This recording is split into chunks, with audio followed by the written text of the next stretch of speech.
कारण तोरणमाळ जवळच्या केलापानी गावाला रस्ता नाही आहे, त्यामुळे गर्भवती महिलेची घरीच प्रसूती झालेली आहे। प्रसूतीनंतर नवजात बाळाचा मृत्यू झालाय।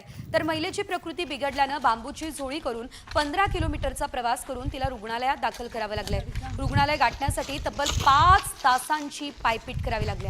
वर्षभरापूर्वी केलापाणी ते कालापाणी या रस्त्याचं भूमिपूजन झालं, मात्र भूमिपूजनापुढे काम गेलेलंच नाही। त्यामुळे शासकीय व्यवस्थेने नवजात बालकाचा जीव घेतलाय असंच सध्या तरी बोललं जातंय।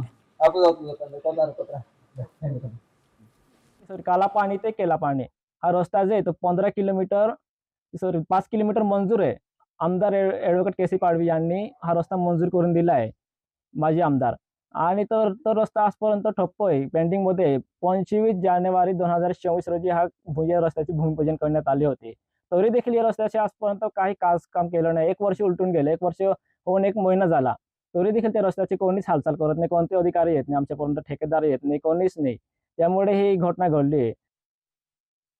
तर आपण पाहतोय खरं तर या ठिकाणी मरत यातना संपण्याचं नावच घेत नाहीये, कारण एका नवजात बाळाचा मृत्यू झालेला आहे। मात्र याला नेमका जबाबदार कोण? कारण या ठिकाणी रस्ता नसल्यानं पायपीट करावी लागली आणि त्यामुळे या बाळाचा बळी गेलेला आहे।